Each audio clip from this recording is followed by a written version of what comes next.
Mainline Films is happy to present, along with Spencer Fan 1937, The Sodor Heat Wave, Episode 15 of North Western Chronicles. Thomas had just came from the docks. He arrived at the Sodor airfield when Harold buzzed in. "Hello, Harold," greeted Thomas. "Hello, Thomas," greeted Harold. "Ooh, I would avoid the mainland and Vickerstown Bridge for now," he said. "Why is that?" asked Thomas. "It's nothing but trouble over there. Have you heard about the heat wave?" "Heat wave," said Thomas. "What's that?" "It's basically when it's hot, very hot, for a long period of time. It's very hot over at the mainland, and I think it may spread over here. That's why my pilot brought me back to the Sodor airfield." Said Thomas. "Interesting. We'll see you later, Harold." And Thomas went along his way. He soon came across Oliver, who was with Toad. Anything to say, Oliver? You seem like you want to say something. Is it just me, or does it feel like it's getting really hot all of a sudden? Harold just told me that. Well, whatever. Said Thomas. Something has to be up. As he went up Gordon's Hill, he noticed it was colder at the top and hotter at the bottom. He soon arrived at the quarry. There was Byron, the Sodor railway repair, but he wasn't working or moving at all. "What's up with him?" asked Thomas. "Oh, you mean the Sodor railway repair?" asked Byron. "Yeah, his radiator broke down. He can't do anything." "Broke down," said Thomas. "But he just got it repaired." "Exactly," said Byron. "My driver says it's something to do with heat."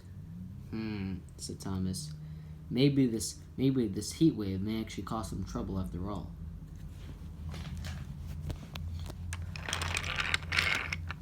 Thomas went through the quarry and through the engine wash. It was very relaxing, as he noticed the temperature was increasing outside. He soon came to the sheds where there were many engines gathered.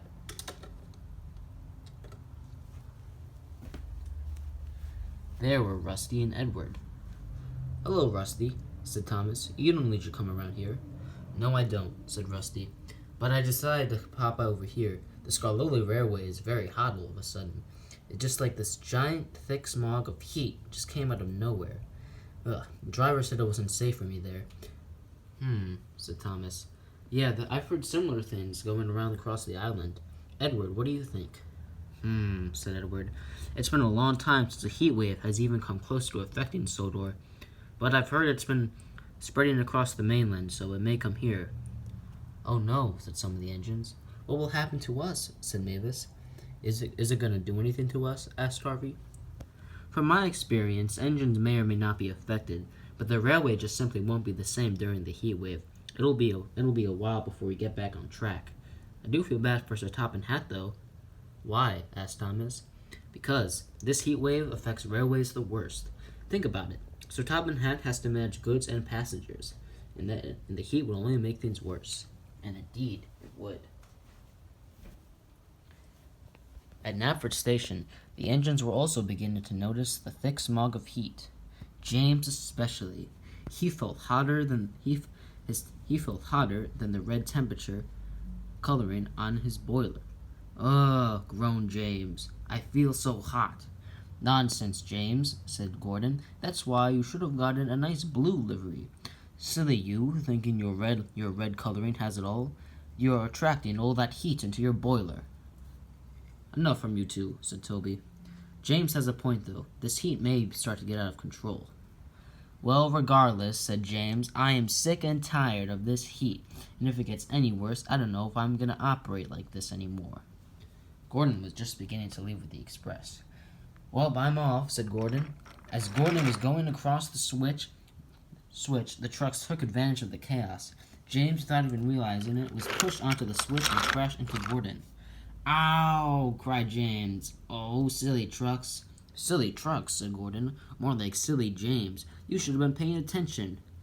"Oh dear," said Duck. "Maybe this will cause some trouble after all."